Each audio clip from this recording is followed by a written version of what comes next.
India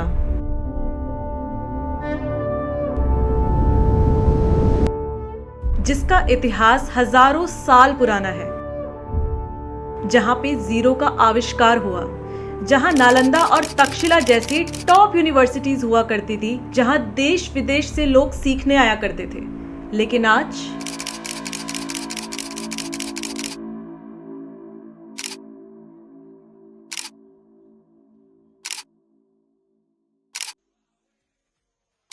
America क्या कहता था? क्या हो तुम? आज हम कहते तू क्या है बे? एक तरफ है विश्व गुरु का नैरेटिव जो गवर्नमेंट दिखाना चाहती है,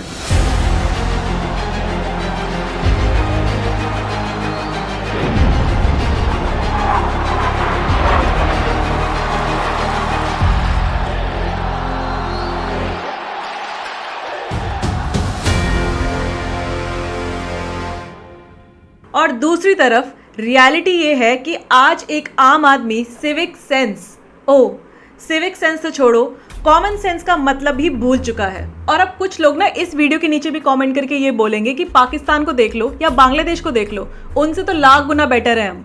मैंने खुद ऐसे कमेंट्स कितनी सारी वीडियोस के नीचे पढ़े हैं। लेकिन सच्चाई तो ये है कि हमने अपने कंपैरिजन का स्टैंडर्ड ना इतना ज़्यादा लो कर लिया है कि बस पाकिस्तान और बांग्लादेश को देखकर ही खुश होते रहते हैं, उससे आगे हमारी सोच जाती ही नहीं है। सो ये वीडियो आज से कुछ 1 महीना पहले रिकॉर्ड की थी, but due to some reasons post नहीं हो पाई। बट इस 1 महीने में इतनी सारी चीज़ें हो गई कि मुझे लगा इन सब चीज़ों के बारे में बात करना ज़रूरी है, स्पेशली इस वीडियो में। तो अगर हम कंपैरिजन की बात कर ही रहे हैं तो ऑपरेशन सिंदूर के टाइम को कैसे भूल सकते हैं। हमारी इंडियन मीडिया क्या बढ़िया रिपोर्टिंग की, भर भर के फेक न्यूज़, इन्फॉर्मेशन का एग्जैजरेशन और ना जाने क्या क्या। बट इसके बावजूद भी इस चीज़ को एड्रेस करने के बजाय एक मेजॉरिटी ऑफ द सेक्शन ये बोल के खुश हो रहा था कि पाकिस्तान भी तो यही कर रहा है, पाकिस्तान में भी तो भर भर के फेक न्यूज़ चल रही है। बट हमारा कंपैरिजन का लेवल इतना लो क्यों है? बेटर चीज़ों से कंपैरिजन क्यों नहीं कर सकते? क्या हमें इसी चीज़ में उनसे आगे रहना है? अगर गलती से भी इंडिया को क्रिटिसाइज कर दो, या मैं बोल सकती हूँ कि सच बोल दो, तो फिर उनको एंटी नेशनलिस्ट ही डिक्लेयर कर दिया जाता है। ये है हमारा मॉडर्न इंडिया। हम कहते हैं कि सिविक सेंस नहीं है इंडिया में, लेकिन क्या एक्चुअल में सिविक सेंस का मतलब समझ में भी आता है? सिविक सेंस का मतलब सिर्फ ये नहीं होता है कि पब्लिक प्रॉपर्टी को साफ कर दिया या सड़कों को साफ कर दिया। सिविक सेंस का मतलब ये भी होता है कि लॉ एंड ऑर्डर को रिस्पेक्ट करना, एक डेकोरम मेंटेन करना और दूसरों के पॉइंट ऑफ व्यू को रिस्पेक्ट करना।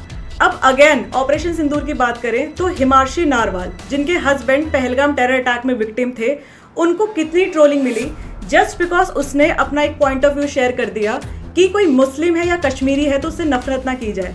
पहले जो लोग भर भर के सिंपैथी दे रहे थे, again suddenly point of view सुनने के बाद उनका पूरा सिंपैथी ही चेंज हो गया, सिंपैथी नफरत में बदल गई। लोगों ने तो Indian foreign minister Vikram Misri, जो इतनी हाईएस्ट पोस्ट में बैठ के हमारे देश की सेवा कर रहे हैं, उनको और उनकी डॉटर तक को नहीं छोड़ा।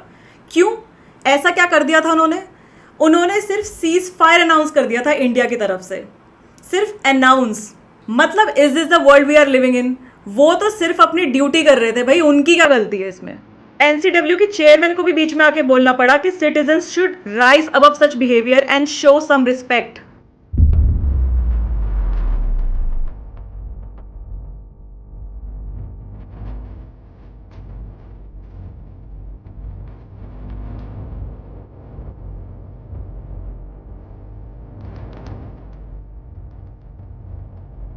हमें बेसिक सेंस तो है नहीं किसी के साथ कैसे बिहेव करना है, और बनना हमें विश्व गुरु है। चलो एक और सिंपल सा एग्जांपल देती हूँ। G20 का टाइम आपको याद होगा, जब इंडिया की ब्यूटी को हाईलाइट करने के लिए इंफ्रास्ट्रक्चर पे जोरों शोरों से काम हुआ था। जगह जगह पे लाइटिंग्स लगाई गई, पेड़ पौधे लगाए गए, झुग्गी झोपड़ी कवर की गई। ये वाला लाइन काट देना, ताकि जब फॉरेन से इंडिया में डेलीगेट्स आए तो उनके सामने एक अच्छा इंडिया प्रेजेंट किया जा सके। लेकिन यहाँ फिर लोगों ने क्या किया? एक लग्जरी गाड़ी का ओनर गमले चुराते हुए पकड़ा गया जो G20 इवेंट के लिए लगाए गए थे। मतलब अगर कोई बंदा अपने पेट पालने के लिए चोरी करता है तो फिर भी समझ में आता है, लेकिन यहाँ पे एक लग्जरी गाड़ी का ओनर गमले चुरा रहा है। ये है हमारा मॉडर्न इंडिया। ऐसे हम लोग बिहेव करते हैं। इंडिया जहाँ ट्रेन में टॉयलेट मग्स को चेन से बांधना पड़ता है ताकि चोरी ना हो जाए। ये ट्रेन का नाम है अरोनी एक्सप्रेस। इसमें आप कॉलेज का देखिए, कॉलेज कैसा है, मैं दिखाना चाहता हूँ इसमें इस हालत। इंडियन रेलवे का हालत है। ये टॉयलेट है और एक टॉयलेट दिखाना चाहता हूँ मैं आपको।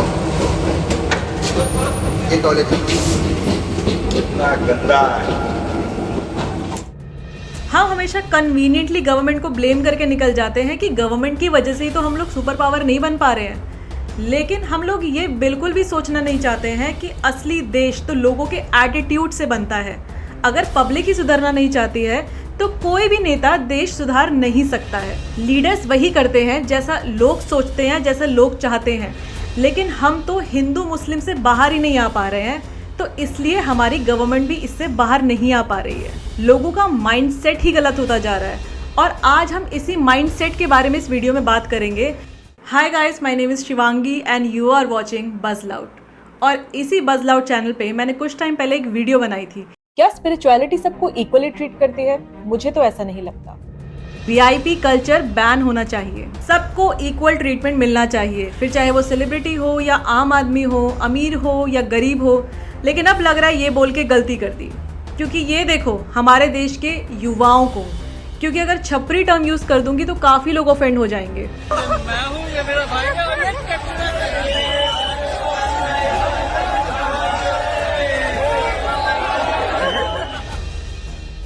मतलब महाकुंभ जैसे इवेंट में ये सब चीज़ें हो रही हैं। ऐसा इवेंट जो इंडिया में ही नहीं ग्लोबली इतना इम्पॉर्टेंट है। इस वीडियो में ये बात तो साफ हो गई कि क्यों इंडिया में वीआईपी कल्चर बहुत इंपॉर्टेंट है। हमें अपना बिहेवियर भी देखने की ज़रूरत है, लेकिन अनफॉर्चुनेटली लोग ऐसा नहीं करते। उनको ये चीज़ समझनी नहीं है कि किस जगह पे कैसे बिहेव करना चाहिए।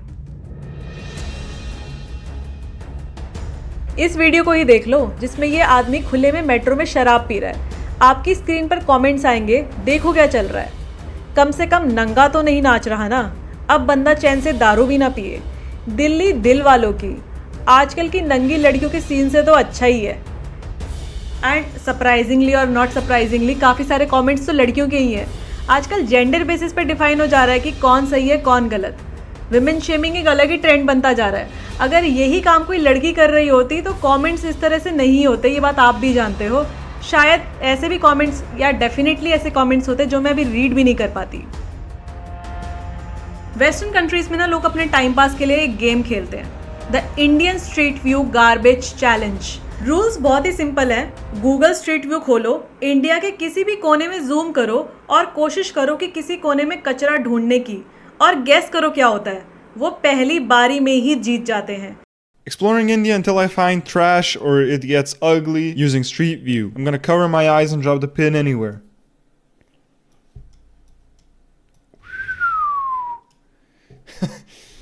That was fast.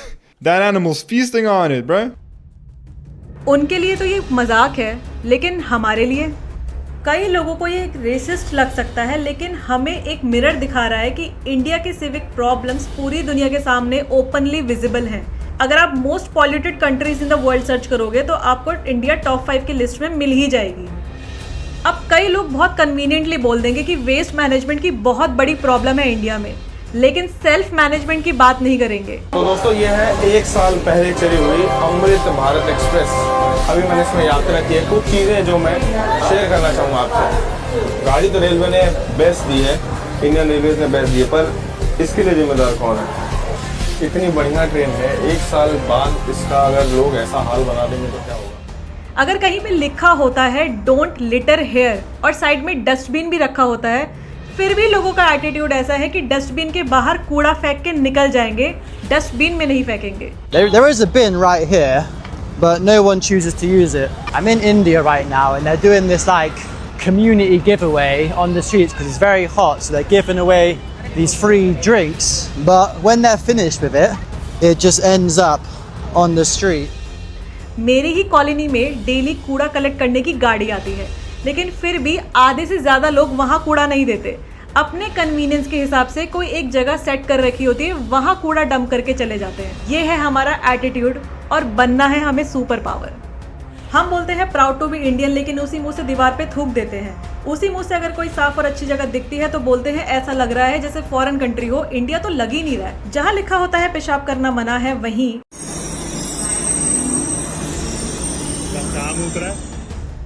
Tourist places चले जाओ, बियर की बॉटल्स, चिप्स के रैपर्स ऐसे ही पड़े मिल जाते हैं। कितनी सुंदर जगह है, कितनी सुंदर।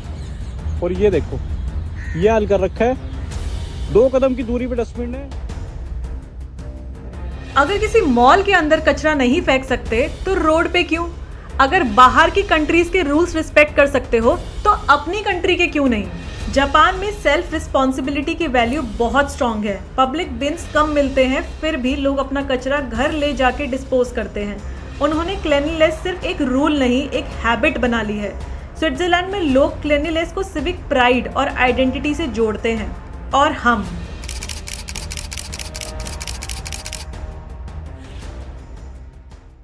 ये मेडियोकर इंडियन माइंडसेट कब हम छोड़ेंगे? 99% इंडियन सिटीज में या तो अनऑर्गेनाइज्ड गार्बेज मिलता है, रोड्स खराब मिलेंगी या ट्रैफिक जैम मिलेगा। चाइना या वियतनाम की छोटी सिटीज हमारी मेट्रो सिटीज से ज्यादा क्लीन और ऑर्गेनाइज्ड हैं। किगली और एडिस अबबा जैसी अफ्रीकन सिटीज भी आज ज्यादा ऑर्गेनाइज्ड और क्लीन हैं इंडिया की काफी सिटीज से। वियतनाम और थाईलैंड जैसे छोटे देश जो इंडिया जितने पावरफुल नहीं है, उनका टूरिज्म और इंफ्रास्ट्रक्चर इंडिया से मच मच मच बेटर है, क्योंकि वहाँ लोग डिसिप्लिन्ड हैं।